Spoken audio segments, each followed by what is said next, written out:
Here we are at last, the final episode and the conclusion of the story. I've had a ton of fun making this series, and I've also learned a lot too. Even though very few people actually watched it, I'm still glad I made it. Mostly because after this, I never have to explain the story of the album ever again. Anyway, without further delay, let's get into it. Buckle up, it's going to be a long one.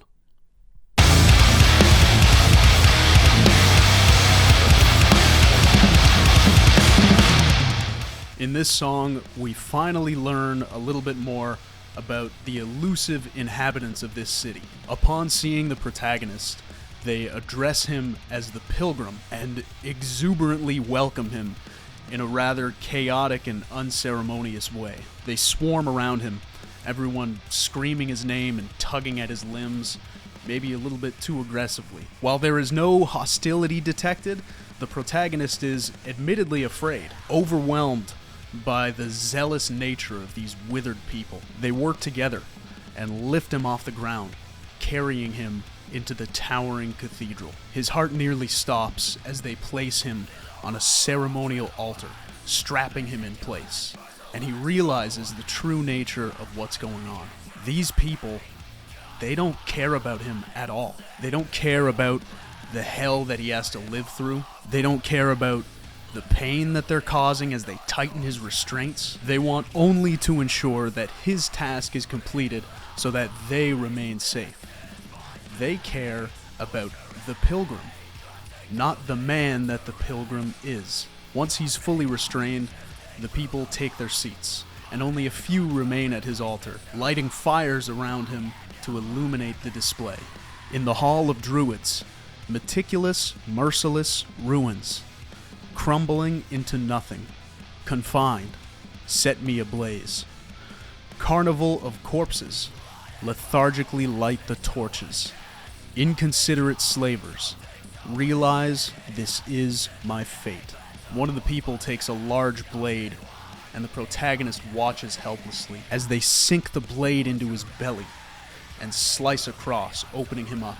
A thick, cement-like fluid cascades from the wound.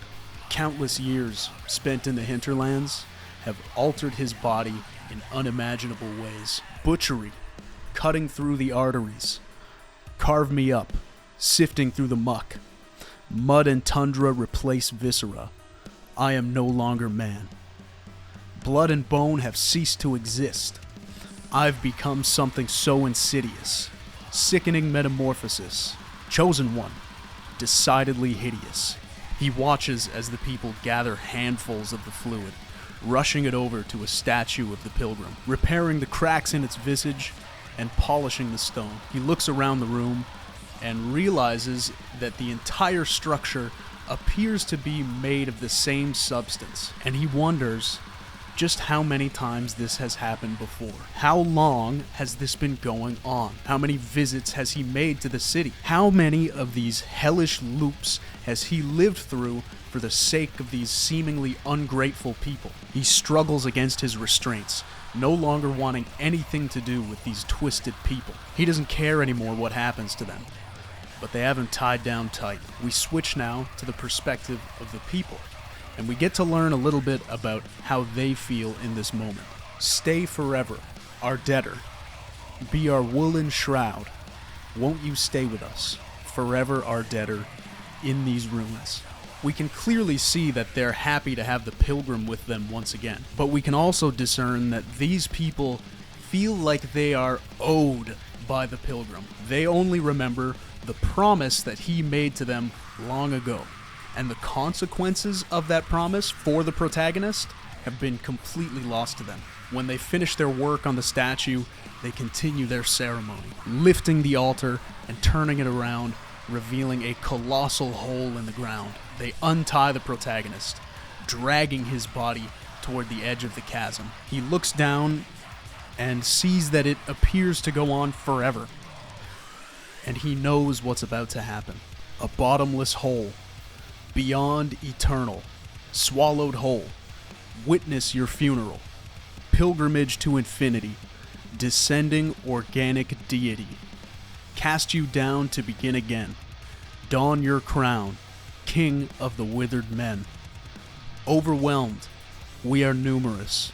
Live in hell, suffer so we'll be sustained. The protagonist looks over to the statue that they've sculpted of him, and he sees one of them setting fire to it. At the same time, he feels himself engulfed in heat, and he looks down to see that they've set fire to him as well, the flames quickly climbing their way up his body. They hold him by the hands, his arms twisted back behind him as he teeters on the edge of the pit.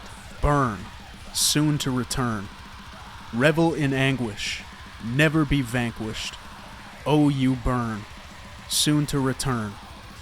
Unending horror is your calling, damned to be forever falling. Lower.